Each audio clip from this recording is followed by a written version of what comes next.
Olá pessoal, hoje o De Frente com o CEO recebe um executivo que lidera uma das marcas mais presentes na casa dos brasileiros. Vamos ficar de frente com Fernando Bueno, CEO da Philips Valita na América Latina. A história da marca Valita começa em 1939, no Largo do Arouche, em São Paulo, ainda como uma pequena fábrica de produtos elétricos que vendia tomadas e calhas de iluminação.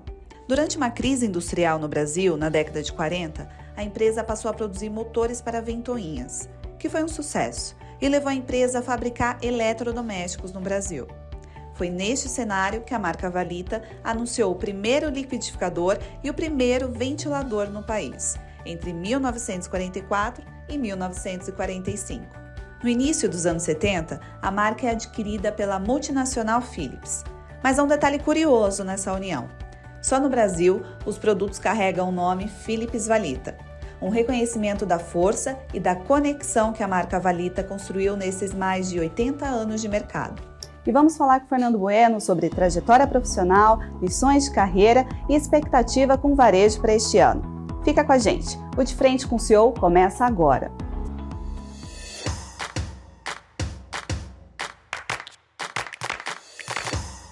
Este episódio conta com o patrocínio da Falcone. Fernando, seja muito bem-vindo ao De Frente com o CEO.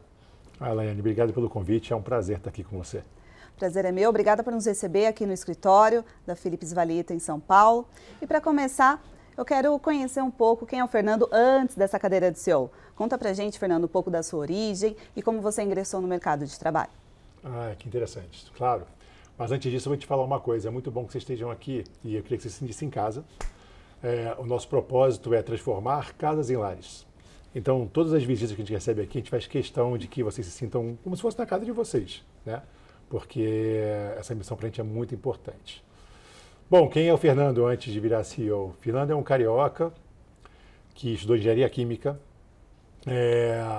Tive várias coisas interessantes. Estudei em colégio de padre durante muito tempo, só de homem, o que é uma raridade no Brasil, né? Então, eu estudei no São Bento muito tempo. O Fernando é um ex-jogador de vôlei. Joguei muitos anos da minha vida, dos 15 até os 23. Joguei com algumas pessoas, inclusive, que jogaram na seleção brasileira. Então, para mim, é uma honra poder falar isso. Comecei a viajar pelo Brasil jogando. Interessante. E aí fiz engenharia química na UFRJ e comecei a minha carreira numa empresa chamada Procter & Gamble na época. Ainda não era P&G, era Procter & Gamble, uma empresa que estava acabando de chegar no Brasil, tinha alguns anos, então eu sou das primeiras gerações, hoje ela é uma gigante. Passei por outras empresas, passei por Kimberly-Clark, depois passei por Whirlpool, né, da marca Brastemp Consul. Fiquei muitos anos na Johnson & Johnson, tive uma carreira na área comercial, acho que eu fiz tudo na área comercial. Tive a oportunidade de trabalhar fora do Brasil, minha primeira filha é americana. Não. Voltei, fiquei mais um tempo na Johnson, depois foi interessante que eu tirei um tempo para mim, para me reconectar, podemos falar sobre isso em algum momento. E aí assumi a marca Kiko no Brasil e há 2 anos tive o convite maravilhoso de assumir a liderança da América Latina para as marcas Philips Valita, que ela está no Brasil, e fora do Brasil é a marca Philips, né, dos mesmos produtos. Uma pessoa simples, né? Tenho 2 filhas, a Carol de 12 e a Olivia de 9. Uma pessoa simples, uma pessoa que ainda acredita muito no ser humano, acredita muito que são as pessoas que fazem essa máquina chamada mundo funcionar. Muito bom. Você escolheu engenharia química, mas acabou crescendo muito na área de vendas. Sim. Como essa experiência te ajudou a chegar nessa cadeira de CEO? Olha, eu tendo a dizer que o engenheiro hoje é um profissional generalista, né? Por incrível que pareça, da minha turma, que eram de 40 pessoas, acho que só teve uma pessoa que foi para o mundo da engenharia química. Muitos foram para a logística, outros para a de marketing, outros para a de vendas.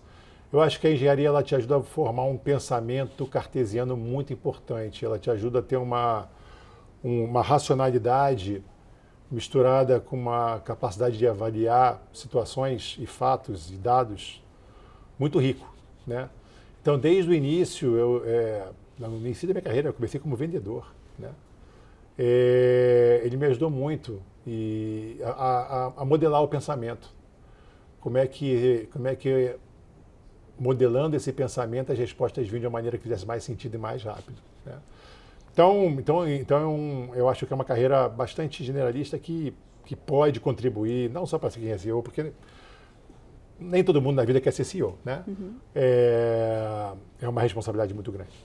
Mas ela te ajuda como uma pessoa a pensar melhor sobre tudo que acontece ao seu redor. Se aproximar ainda mais do cliente, né? Saber o que ele necessita, enfim. Sem dúvida. O cliente é a base de tudo. E você chegou a comentar que teve uma parada ali na sua carreira, né? Em que momento você estava, em qual empresa você estava e o que te estimulou a fazer um ano sabático? Eu estava há 12 anos na Johnson & Johnson.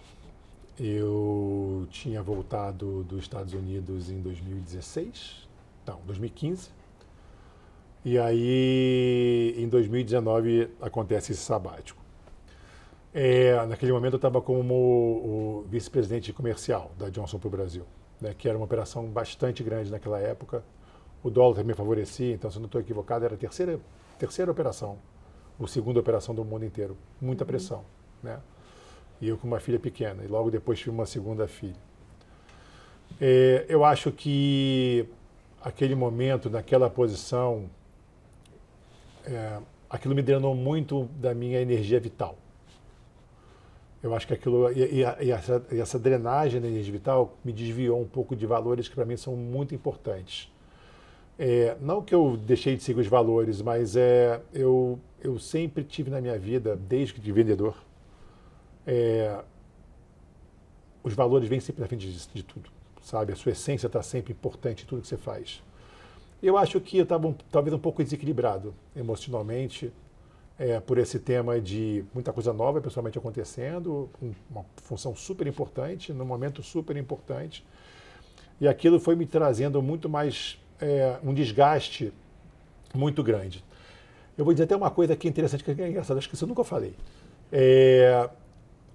Uma das coisas muito preocupantes para uma posição de liderança é o glamour que essa posição pode trazer. O glamour pode te desviar, sabe? Então, você ser importante, ter poder, estar presente em fóruns super importantes, se você não tiver uma estabilidade emocional muito grande, isso te desvia, porque você acha aquilo tudo bacana, tudo muito bonito, né? E você acaba vivendo somente aquilo e deixa de viver tantas outras coisas que é importante para você se equilibrar como pessoa e como profissional. E acho que foi isso que aconteceu comigo. E eu ficava desbalanceado entre a minha vida pessoal com crianças pequenas e a vida profissional. E aí, para mim, o que aconteceu, que me virou a chave, foi em 2 festas de criança. Olha que interessante, uma coisa tão simples, né? Eu sempre fui e sou uma pessoa com energia muito alta, né? Por isso que a energia vital para mim é muito importante. Imagina que eu chegava em festa de criança, eu conversava com alguns pais durante 15, 20 minutos, sentava num sofá para talvez comer alguma coisa, cochilava. Não é normal. Não é normal. E aí a minha esposa na época até falou assim, olha, naquela época eu nem te falei isso, porque você nem ouvi, dado o que eu acabei de comentar. Então, assim, aquilo aconteceu 2 vezes. Quando aconteceu, eu falei, mas o que está acontecendo, né? E eu comecei a perceber que alguma coisa estava fora do eixo. E eu tomei essa decisão, né? Muito difícil. Muito difícil. E aí o que aconteceu foi, imediatamente após, eu peguei a minha família, a gente foi passar 3 meses na Europa. Eu não fui fazer aquele sabático que você vai estudar em algum lugar, ou você vai se desenvolver, que existe também. Eu fui para me reconectar à minha essência. E foi engraçado, logo no começo da viagem, eu comecei a perceber o comportamento das minhas filhas, que no dia a dia eu não via. Nas 2 primeiras semanas da viagem, eu falei, eu já deveria ter feito isso antes. Foi logo no início. Falei, como é que eu não estou vendo o que está acontecendo? Né? Então foi um período bastante revelador pelo ponto de vista pessoal, foi bastante engrandecedor pelo ponto de vista espiritual e pessoal também, e me ajudou a tomar melhores escolhas depois. Você vai me perguntar que escolhas, né? Eu fiquei desse tempo 1 ano e 1 ano e 2 meses, mais ou menos. Logo que eu saí, eu falei, depois eu volto, eu vou sentar na mesma posição, numa outra empresa, e tudo bem. E quando eu voltei muito mais leve, muito mais reconectado comigo mesmo, não só com a família. E aí eu comecei a conversar com alguns CEOs. Olha, eu saí, estou querendo fazer isso, o que você acha? E eu vi de dois um conselho muito interessante. Ele falou, por que você quer fazer o mesmo? Eu pensei assim, por que ele está me perguntando isso? Né? Por que você quer fazer a mesma coisa? Vai ser igual. E aí, naquele momento também, não, acho que eu não quero mais ser um VP comercial, quero, mesmo que seja uma empresa menor, ter a opção de ter uma experiência nova. E talvez de cuidar de outras áreas e me desenvolver, né? E poder ajudar todos a viver esta mudança tão grande que eu vivi nesse sabático. De lá para cá, isso aconteceu em 2020, mais ou menos 21, no final de 20. E eu falo para todo mundo dessa companhia aqui, inclusive, assim, as pessoas são muito mais importantes que o negócio. Então, aquela mudança que me fez olhar internamente de uma maneira muito profunda e transformadora, me fez pensar assim, isso não deveria ser só comigo, não deveria ser só para mim, né? Então, talvez sendo CEO, eu poderia impactar de uma maneira maior, mais profunda e melhor na vida de todo mundo. Porque no final do dia, a gente tem que chegar aqui e sair daqui feliz, né? Então isso é uma coisa que me leva hoje e passou a ser muito mais importante depois desse sabático. Muito inspiradora essa sua experiência, viu, Fernando? Até porque você apostou na saúde mental, na saúde física, na família, em uma época que não se falava tanto em saúde mental, né? Esse ano vai ter NR1, que está chegando aí em maio. Mas uma curiosidade que eu fiquei, o que mudou na sua forma de liderar após esse sabático? Eu acho que eu fiquei muito mais aberto a entender que a gente precisa equilibrar todos as suas saúdes. Saúde mental, física, espiritual, sua saúde biológica realmente. Então, assim, isso foi muito importante para eu entender. Isso foi muito importante para eu entender que as pessoas podem errar, né? Eu costumo falar aqui, olha, não tem problema de errar, acho que errar faz parte, porque a gente só erra porque tentou, né? O site tem que consertar mais rápido do que erra. Mas eu fiquei muito mais aberto a entender que as pessoas podem errar e faz parte do processo de aprendizagem, né? Faz parte do seu processo de desenvolvimento, independente do nível que você está. Qualquer CEO erra. Seja ele um CEO global, regional ou de um país. Vai errar. E tudo bem. O mais importante é estar aberto a receber esse erro como um presente e aprender com ele, né? E buscar uma solução também, E buscar né? uma solução, tentar diferente, enfim. Muito bom. E você se tornou CEO da Philips Valita em 2024, em 2024. julho de 2024, Junho de né? 2024. Como aconteceu esse convite? É uma história bem interessante essa, não tão feliz. Vou te contar. Me conte. Uma das coisas que aconteceu durante esse meu sabático é que eu descobri que a minha esposa, na época, estava com câncer, né? Então, isso foi lá em 2019. E ela veio lutando contra esse câncer desde então. Quando chegou em 2020, ela faleceu em 2024, no início de 2024, né? Na virada de janeiro para fevereiro. Na semana que ela faleceu, eu recebi o convite para fazer as entrevistas fora do Brasil. E eu falei, não quero mais participar. Não posso mais participar. Eu agora preciso olhar para minha família e entender o que vai acontecer. E reorganizar. Então foi uma decisão talvez tão difícil quanto a do sabático. Porque ali foi assim... foi fácil tomar a decisão, né? Eu acho que o sabático ajudou. Essa reconexão com a essência me ajudou muito. Não, pode me tirar do processo, eu não quero mais. Aconteceu uma coisa muito ruim na minha família e eu preciso agora me dedicar às minhas filhas. Muito bem. Assim foi. E aí a gente passou fevereiro, passou março, e chega em abril, e nisso eu mudei para o Rio, porque tanto eu como a minha esposa, como eu falei, eu sou carioca, ela também era. Então quando ela ficou muito doente, no finalzinho de 2023, a gente resolveu mudar para o Rio. E ficamos perto da família. Então, eu acabei voltando para o Rio e lá fiquei e veio esse processo e as minhas filhas começaram a pedir para voltar em abril, né? Pai, não tenho nada aqui, Voltar para os Estados para Unidos. Para São Paulo. Porque eu voltei dos Estados Unidos em 2015. Aí fiquei em São Paulo de 15 até 2024. Né? E elas começaram a falar, pai, precisa voltar. Aqui foi muito bom a família ter perto realmente, estar perto realmente, mas os primos eram mais velhos, os amigos eram novos, os avós, e não tinha amigo, não tinha nada, estava tudo aqui. E aí, conversando com uma terapeuta dela, ela falou assim, é a melhor coisa que você faz, porque imagina, elas perderam a mãe, a casa, os amigos, a escola, essas meninas perderam tudo. Você perdeu tudo. E aí, quando essa conversa começou em abril, coincidentemente em abril, a agência que fazia, de Headhunter que fazia a posição, me ligou de volta, olha, o pessoal quer falar com você. O que você acha? Eu falei, olha, passou um tempo, acho que dá para conversar, mas saibam que aconteceu isso tudo e vamos lá. Então foi um processo muito natural, essa é uma história muito interessante, assim, porque para mim também ela é emblemática. E aí eu fui, conversei com na época, a pessoa que passou a ser minha chefe, conversei com o CEO global da companhia, conversei com a outra CEO, porque o CEO também estava em transição. Foram as piores entrevistas que eu fiz na minha vida. Por quê? Eu não sei te dizer.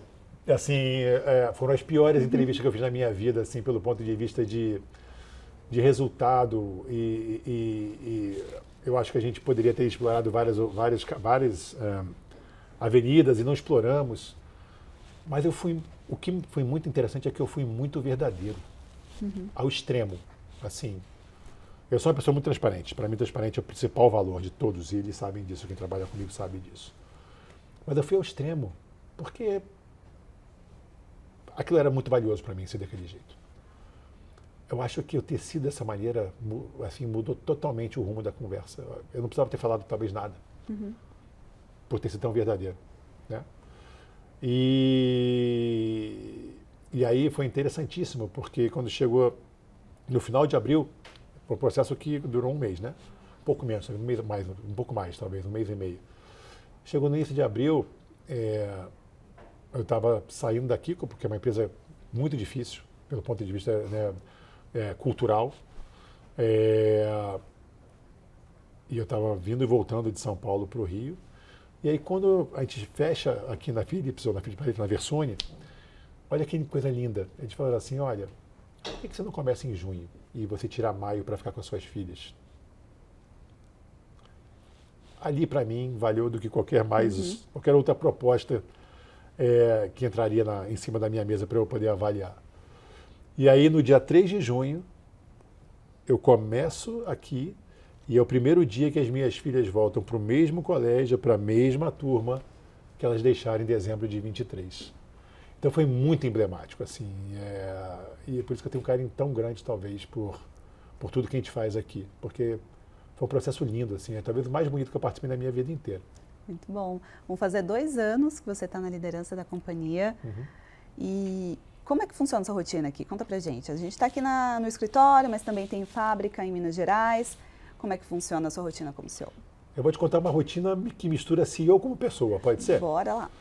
É engraçado que a minha rotina eu conto para todo mundo. Eu conto para o meu chefe, tem muita história interessante sobre isso. Mas assim, eu acordo, hoje só eu e as minhas filhas. Né? Eu acordo, deixo elas no colégio. Do colégio eu paro na academia, cuido da minha outra saúde durante 1 hora. Chego aqui, 15 para as 9 horas. É um dia muito cheio, porque a matriz fica na Holanda. Então você imagina que eles estão horas na frente. Então amanhã, até umas 2 da tarde, ela é intensa, super intensa de reunião. Aí na parte da tarde é uma parte que eu dedico mais para o time local. Né? Eu tenho uma coisa comigo que eu não consigo ficar muito tempo sentado. Então eu sou o cara que mais toma café aqui. Então eu ando pelo escritório algumas vezes. Porque, como eu falei, para mim pessoas é muito importante. Então o café também é um momento de conexão para mim. Andar pelo escritório é um momento de conexão que eu posso olhar no olho de todo mundo e elas podem olhar no meu e a gente pode parar e conversar sobre qualquer tema que não precisa marcar uma reunião. E aí eu fico aqui até umas 6, mais ou menos, 6h30, e ele sabe o seguinte, eu vou para casa. De 7 às 9, eu não atendo o telefone, eu não respondo e-mail, nem sinal de fumaça. É o tempo que eu tenho para dedicar às minhas filhas. Então, uma coisa que eu não fazia, nunca fiz e passei a fazer, eu tento jantar quase que todo dia com elas. É o momento que eu tenho para poder cuidar de uma outra saúde, que é a saúde mental minha e delas. Tem memórias ali também, né? Exato. Atenção e tudo mais. E aí a gente conta história, conta do dia, depois elas vão dormir. E aí 9 horas eu fico disponível de novo, né? Muito menos ativo, nem sempre todo mundo quer me mandar falar comigo depois das 9, cada um tem sua vida. Eu também não chamo ninguém. Mas de 7 às 9, eu estou realmente dedicado a ela e depois das 9 eu estou liberado. E a gente falei para você que tem uma história curiosa, porque eu contei isto no Fórum de Liderança Global da companhia. A gente fez isso no ano passado, até me emociona um pouco. Mas eu cheguei lá na frente de 50 líderes e falei para as pessoas assim, né? É interessante o ser humano, né, pessoal? A gente costuma mudar um hábito ou criar uma nova rotina normalmente quando alguma coisa ruim acontece. Você não muda um hábito normalmente sem alguma coisa ruim ou com até mesmo uma coisa boa. Alguma coisa acontece que você repensa. Por que precisa disso, né? Eu fui falando isso para eles. Por que a gente precisa esperar uma coisa ruim acontecer para mudar alguma coisa que pode ser bom para você? Hoje eu olho para isso o tempo inteiro. O que eu posso mudar, mesmo que não tenha nada ruim acontecendo? E eu contei na frente de todo mundo. E eu falei assim, olha, de 7 às 9 eu não atendo. E meu chefe sabe disso, ele sabe. Eu falo para ele. Pergunta se algum prato cai. Não cai. Não cai. Continuamos crescendo, continuamos entregando resultado, continuamos felizes, mas é a cabeça do ser humano que no dia a dia, né, corporativo, ela fica, às vezes, engessada em alguns paradigmas, né? E o mundo está transformando. Você tem que transformar ou junto com o mundo ou antes do mundo, né, se você quer ser mais feliz. Mas é uma história curiosa também. Muito bom, Fernando. Inspiradora a sua trajetória. Falar da sua carreira é realmente emocionante. Suas filhas realmente têm muita sorte de ter você como pai. Obrigado. Mas aproveitando que você falou aí dessa parte de crescimento, de resultado, vamos falar agora um pouquinho de negócios? Vamos, claro. Até porque muitas pessoas conhecem a marca Valita, a marca que vai fazer daqui a pouco 100 anos. Mas conta pra gente o tamanho da companhia hoje. Philips e Valita, quantos funcionários, a fábrica é em Minas Gerais, tem escritório aqui em São Paulo, mas qual o tamanho dela na América Latina? Nós somos na América Latina uma equipe de quase 500 pessoas. A gente tem uma fábrica em Varginha. A gente é uma empresa, globalmente falando, muito enxuta, muito efetiva. A gente tem uma fábrica na Romênia, que faz as nossas máquinas de café. A gente tem algumas fábricas na China. A gente tem fábrica na Índia. E a gente tem a fábrica no Brasil, que foi uma herança de quando a Philips adquiriu a Valita, né? Por isso que hoje a marca é Philips Valita. E logo depois a Philips vendeu a empresa e foi criada uma empresa chamada Versuni, né? Que o nome tem a ver com o universo, né? De estar um propósito em todos os lares, no mundo inteiro, com todos os produtos para facilitar a vida do dia a dia, o dia a dia da vida das pessoas, né? Então, nós somos uma empresa enxuta no mundo inteiro. A gente tem um faturamento hoje bastante relevante. Em muitas categorias nós somos a terceira marca. Em algumas categorias nós somos a segunda. E em algumas categorias nós somos a primeira. A gente foca num segmento mais premium, mas a marca Philips Valita no Brasil é uma marca muito querida. Eu não sei se você sabe, é a única marca que hoje está no Museu do Ipiranga como uma marca emblemática do brasileiro. Curioso, não Exatamente. Então a gente tem uma parede no Museu do Ipiranga que fala da história dos eletrodomésticos no Brasil e a Philips Valita é uma marca de destaque que está lá com produtos super antigos que estão lá na parede. Então a gente tem essa responsabilidade com o brasileiro de dar acesso.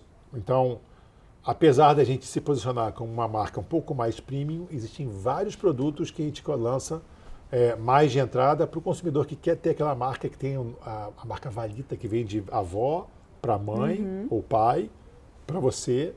Isso vai passando de geração a geração. É uma marca muito, muito, muito presente nos lares brasileiros. E ela é muito conhecida pela qualidade, né? Então, foi a marca que primeiro lançou liquidificador no Brasil, foi a marca que primeiro lançou ventilador no Brasil, foi a marca que primeiro lançou air fryer no Brasil, né? Então, essa responsabilidade ela é muito importante, muito importante. Então, o que eu posso dizer sobre números que você me perguntou a gente cresce a 2 dígitos acelerados, então crescemos mais de 50% de 24 sobre 23. Crescemos um pouco menos do que isso, mais 2 dígitos bem fortes de 25 sobre 24, e esse ano a gente tem um plano de crescer mais do que 30% no Brasil. Ué. Mesmo com essa situação mercadológica não favorável que a gente tem visto nos últimos 2 anos no Brasil. Interessante. Você, como um vendedor nato, né, sempre trabalhou muito nessa área, como é que vocês estão trabalhando o branding, o marketing hoje da Valita? Até porque num passado, bem passado mesmo, tinha até a Escola Valita que ajudava as mulheres a operar ali os eletrodomésticos. Hoje, como é que vocês estão inovando? Como é que vocês estão aproximando a marca do cliente? A gente está dando um tom muito mais próximo ao consumidor. O consumidor, para a gente, nós temos um valor que fica exposto na parede, que a gente chama de ser obcecado pelo consumidor, né? Ser obcecado pelo consumidor é simplesmente tomar a decisão com ele no centro de tudo. Tudo que a gente faz, a gente pensa no consumidor. Então, a gente pode daqui a pouco falar sobre lançamento, mas o nosso objetivo é lançar um produto que entregue uma necessidade que o consumidor nem sabe que tem. Ele nem sabe que tem essa necessidade, e a gente vai lançar um produto que vai mostrar para ele, olha, você não pensou nisso, mas a gente pensou para você. Então, assim, a gente olha do consumidor da classe A, B até a classe E, né?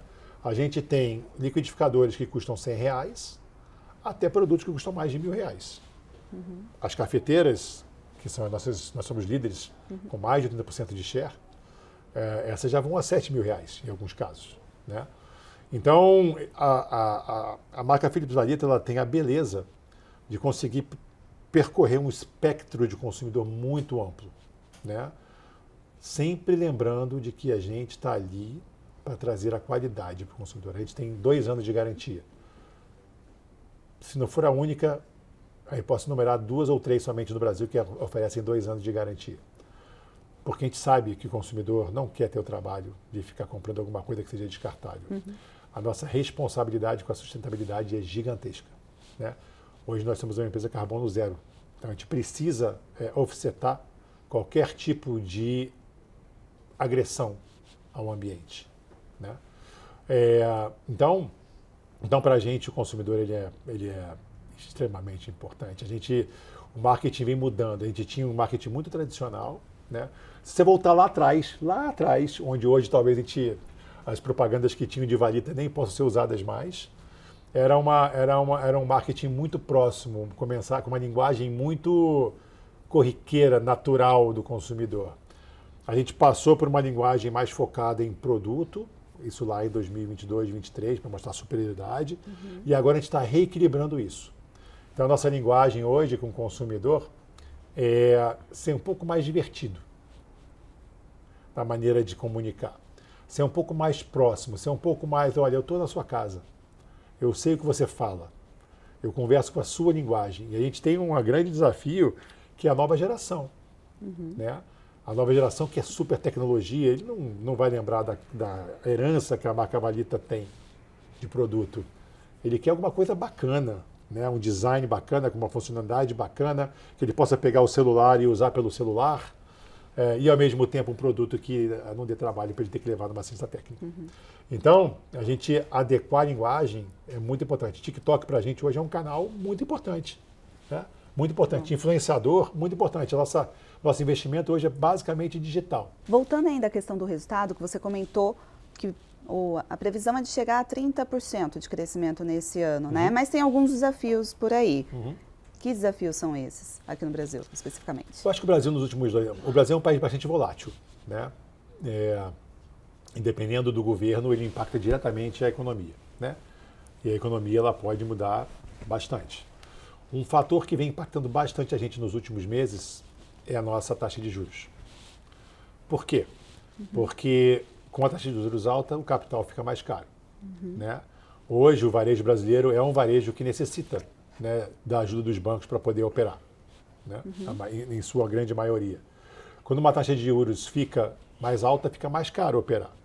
Então, o varejo vem reduzindo os seus níveis de inventário. Isso vem trazendo dificuldades. Se você não é muito eficiente como indústria, você não consegue ajudar o varejo a ser eficiente.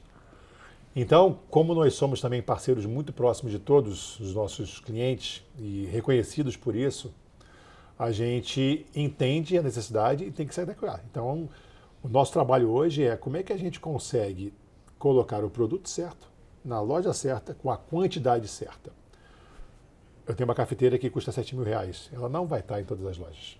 Seguramente não, porque eu não vou conseguir, eu vou onerar o meu cliente. E não é esse nosso papel, né?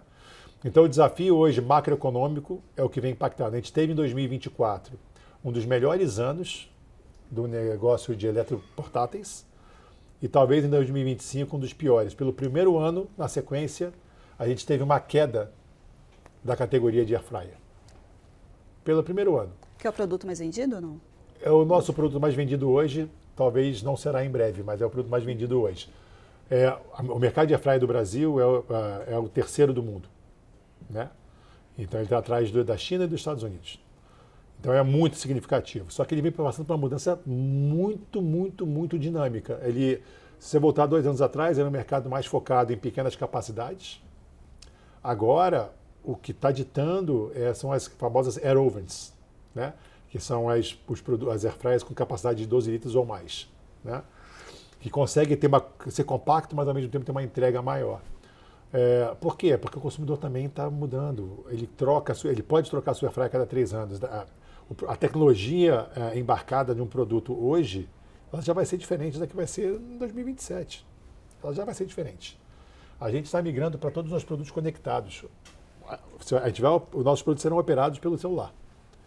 Então, assim, é uma mudança muito, muito, muito, muito rápida e você tem que acompanhar o dinamismo dessa mudança, né?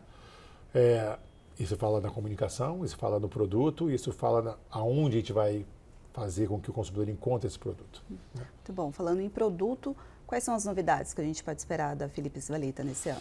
Olha, a gente está numa trajetória muito interessante, né? Porque a gente vem no processo de voltar mais forte para o mercado desde 2023. Ele se encerra agora nesse processo que já está em todas as lojas do Brasil inteiro em 2025. Agora começa uma segunda fase. A segunda fase é trazer mais categorias para o Brasil. Então, esse ano a gente tem uma série de lançamentos em categorias importantes. O Brasil tem 3 categorias muito importantes em eletroportáteis. Air fryer, o que a gente chama de aspiradores de pó e suas derivações, e ventiladores. Então, esse ano a gente está entrando com ventiladores, que é uma das maiores categorias do Brasil. A gente ia entrar no ano passado, para ser bem sincero. Só que, justamente por comentários de alguns consumidores, a gente resolveu mudar totalmente o produto. E está lançando um produto muito diferenciado. Estamos entrando na categoria de umidificadores. Essa é uma categoria que eu estava comentando sobre uso. Então imagina, você é mãe? Desculpa, não te perguntei. Não, ainda não. Então eu vou te contar um segredo que as mães sabem, mas nem todas revelam.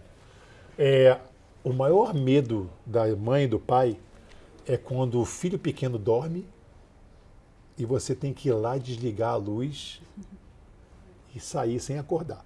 Todo mundo tem esse receio de entrar lá às 2 da manhã, acordar o bebê e ter que ficar acordado com ele para botar para dormir de novo. Pois é.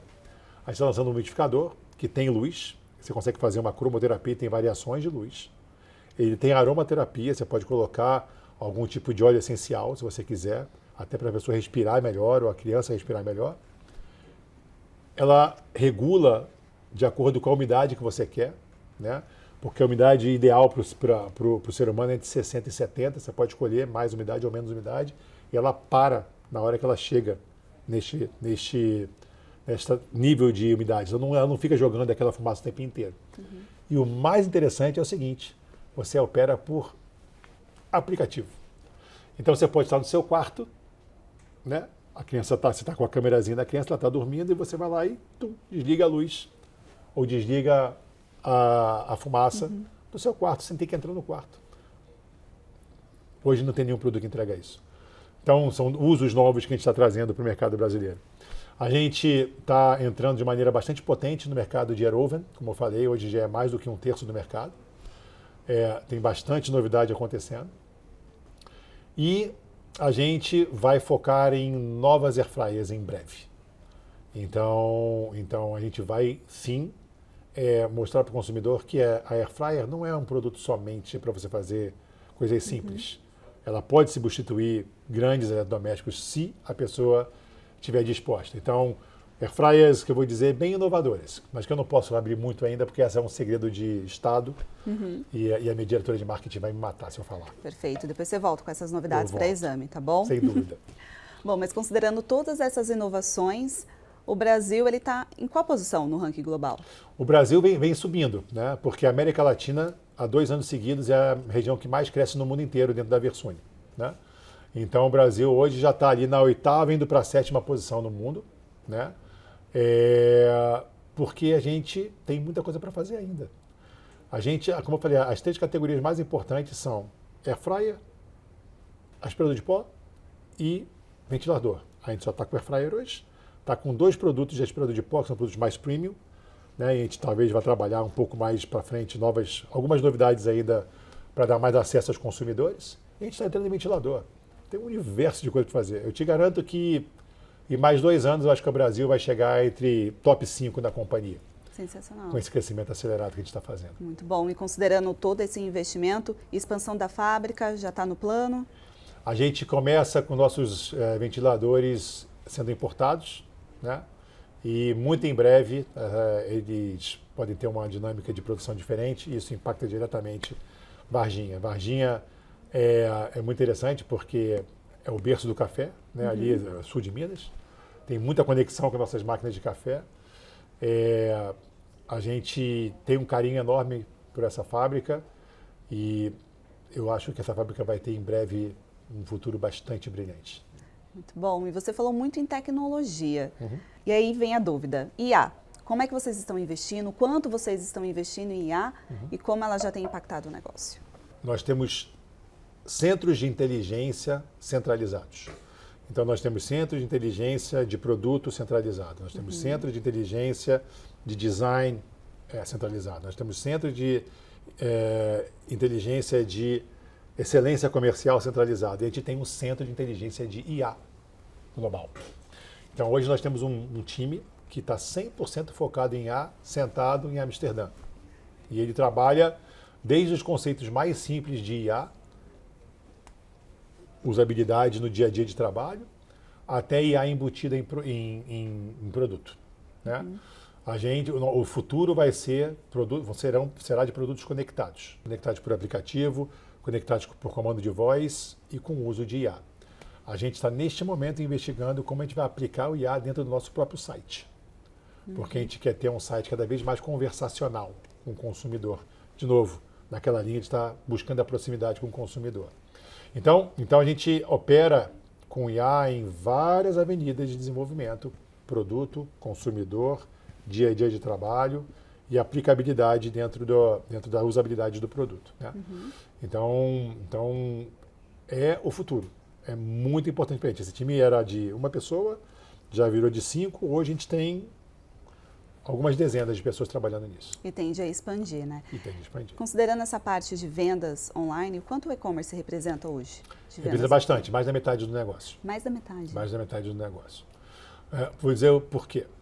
Porque, como nós somos uma marca mais premium, ela não é uma marca para todas as lojas físicas, mas ela é uma marca para estar em qualquer lugar do ambiente online. O nosso market share no online é 3 vezes maior. 3 vezes maior. Por um motivo muito simples, ele está mais presente, né? Uma das conversas que eu tenho com os clientes que vêm aqui é, olha, você só não cresce mais porque a gente não tem todos os nossos produtos na sua loja. A gente não quer ter todos, mas os mais importantes os mais importantes a gente gostaria de ter. Muitos já se convenceram disso. A gente cresce a 2 dígitos forte com, vou te dizer, talvez 70% do número de clientes que a gente tem. Justamente por eles acreditarem em que, tendo o Philips Valita na loja, ele gera um tráfego muito diferente do que o tráfego de produtos de entrada, né? Porque o consumidor já está nessa segunda, terceira geração de uso de alguns produtos.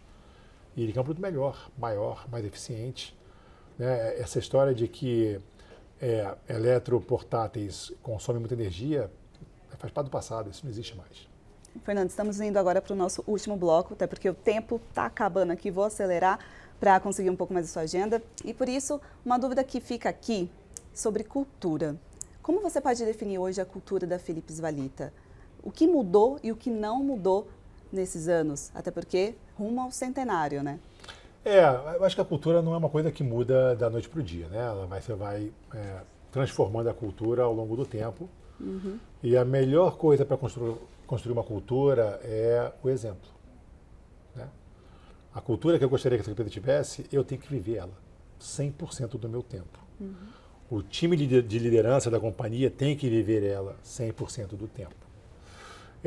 Eu acho que é uma cultura de proximidade, é uma cultura de abertura, é uma cultura de transparência, uhum. É uma cultura de verdade.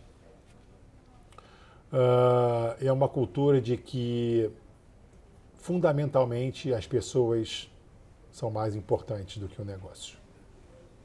É difícil falar isso, né? Até bem arriscado falar isso pensando agora, mas é uma verdade, assim, porque no final do dia são as pessoas que vão fazer essa empresa ser do tamanho que ela quiser ser.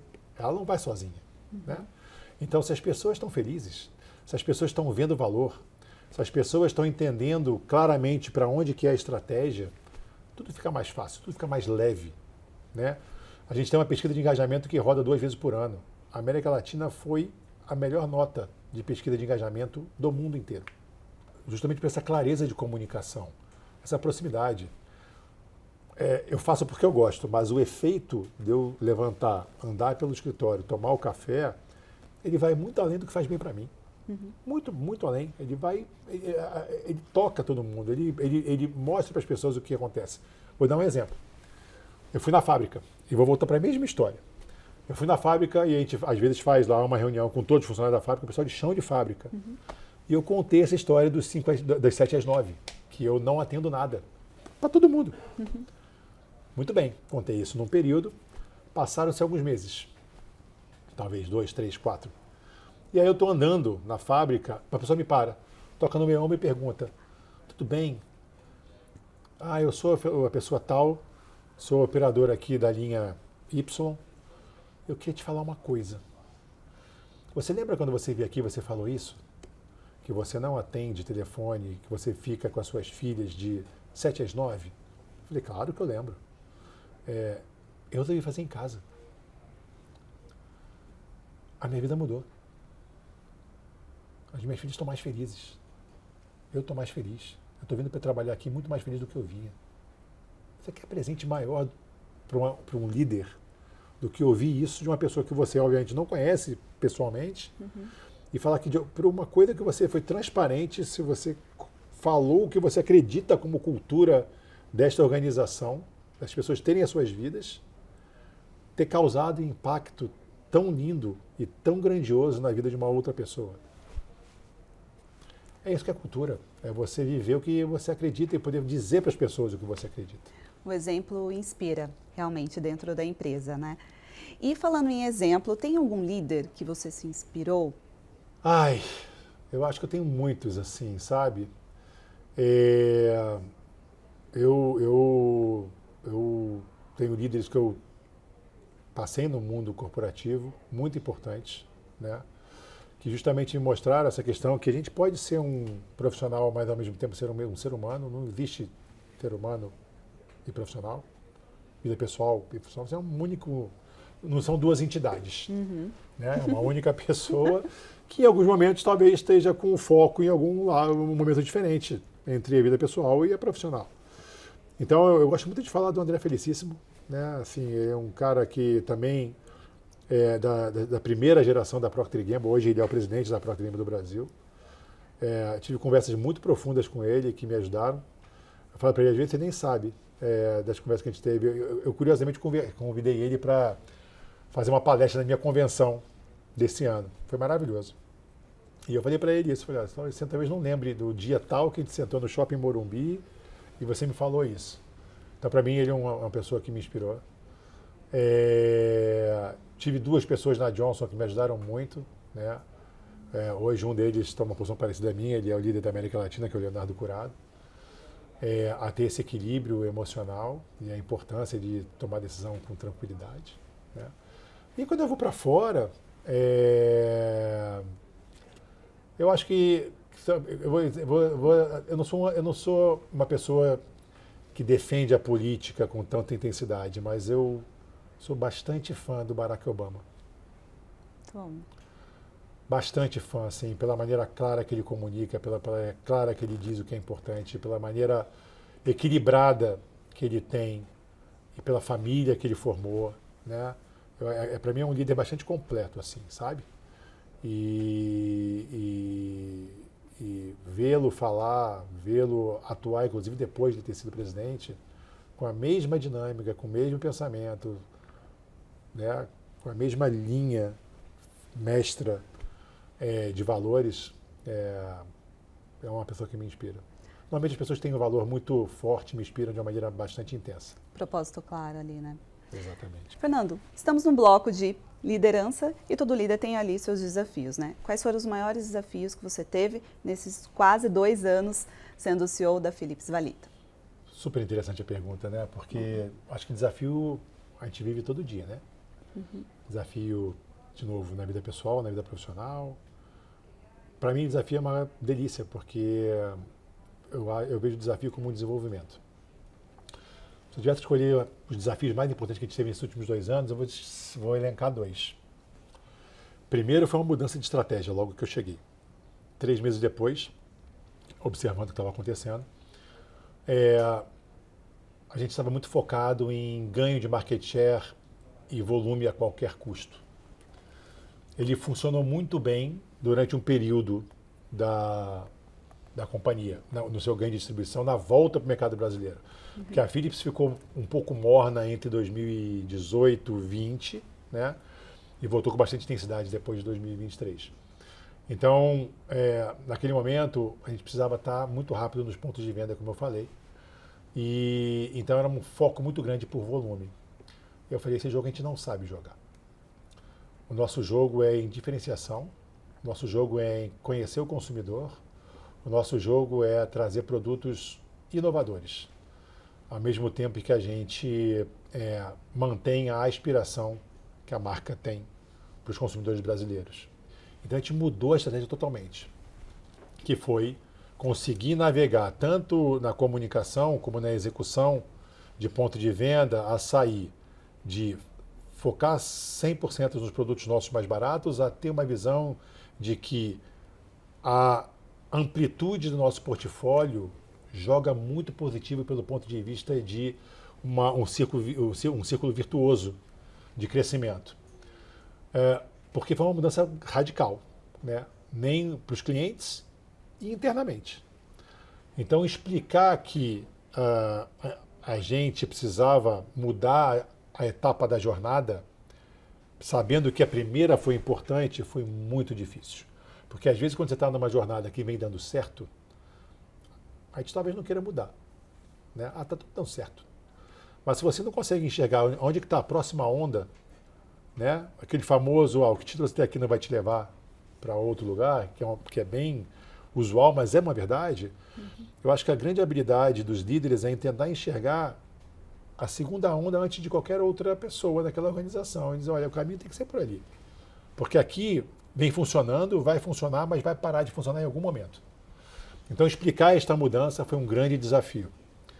E acho que foi bem sucedido pelos últimos 2 anos de crescimento que a gente teve, não só pelo ponto de vista de faturamento, mas aí o crescimento de lucratividade foi ainda maior do que eu comentei aqui. E a segunda etapa, o segundo desafio que foi bastante difícil, foi mostrar para os holandeses a importância do Brasil, a magnitude do Brasil, aonde o Brasil pode chegar, né? Porque a nossa organização ela era muito focada na Europa, Na Europa, nós somos líderes absolutos em todas as categorias. Na Ásia, nós somos líderes absolutos em diversas categorias. Nas Américas, que vale para a América do Norte e a América Latina, já não era bem essa história, né? A gente estava na segunda ou na terceira prioridade de investimento. Quando a gente começou a mudar a estratégia e começou a acelerar o nosso crescimento, tanto na linha de vendas como na linha de lucro, eles, opa, eu acho que o Brasil pode ser um diferencial. E aí, quando a gente começa a crescer mais rápido que qualquer outra região, juntando o Brasil mais a América Latina, este paradigma de que a América Latina e o Brasil deveria ser a terceira opção nossa de crescimento deixa de ser verdade mais. Porque o ritmo de crescimento na Europa é muito menor, até mesmo nos Estados Unidos, muito menor do que a gente tem tido aqui, né? Então, convencer o headquarter central é muito diferente, né? Porque você precisa de dado, você precisa de fato, mas você precisa de ter uma credibilidade para você poder ter o tempo de entregar. Essa credibilidade eles deram, a gente entregou, e agora nossas conversas com a matriz são muito mais fáceis, né? Por isso que os investimentos vêm aumentando, por isso que novas características estão chegando, por isso que a fábrica está sendo olhada de maneira diferente. Então foram 2 desafios que trouxeram para nós muitos benefícios. Sem dúvida nenhuma, daqui a 1 ano, 2, amanhã pode aparecer um novo desafio e a gente vai lidar com eles da mesma maneira. Mas o prazer de vencer o desafio, acho que é quase como o prazer de um corredor terminar uma maratona, né? Que você relaxa e dá aquela sensação de plenitude, assim, de conquista, mesmo que você não tenha sido o primeiro, né? A gente tem tido isso. E assim, com o esforço de todo o time, porque é um time que chega feliz, vai feliz, mas quando está aqui, trabalha incansavelmente pelo consumidor. Muito bom. E para fechar nossa entrevista entre desafios e conquistas, qual conselho você pode deixar para quem quer ser um líder de sucesso? Essa é fácil. Vamos lá. Resiliência. O mundo nem sempre funciona como você quer. Você não tem o controle de tudo. O seu plano, apesar de ser perfeito, muito provavelmente não vai ser executado à risca. E você tem que saber que reveses fazem parte do processo de desenvolvimento, de evolução. Então, ter a resiliência para conseguir passar por tudo isso, talvez seja a característica mais importante de um líder. Porque se você não tem a resiliência, você acaba pressionando demais o seu time. Você acaba pressionando demais a organização como um todo. E, dependendo do nível de pressão, ela pode paralisar. Se a organização paralisa, o esforço que você vai fazer para desparalisar é gigante. Então, a resiliência é, talvez, a característica mais importante para um líder de sucesso, na minha opinião, na minha humilde opinião. Muito bom, Fernando. Foi ótima a nossa entrevista. Esse bate-papo fluiu, foi inspirador. Parabéns pela sua trajetória, parabéns também pelo papel como pai, como CEO. Quero desejar aqui muito sucesso para você e para todo o time da Philips Valita. E eu quero te agradecer por fazer essa conversa tão leve. É muito bom poder ter uma conversa assim, com leveza, com transparência. É tudo que uma pessoa gostaria de ter para poder contar uma história que com altos e baixos fez a gente evoluir como pessoa e como profissional. Muito obrigado pela oportunidade. Eu que agradeço, viu? Muito sucesso e até a próxima pauta. Sem dúvida. E para você que nos acompanhou até aqui, muito obrigada pela sua audiência e espero você no próximo De Frente com o CEO. Até lá!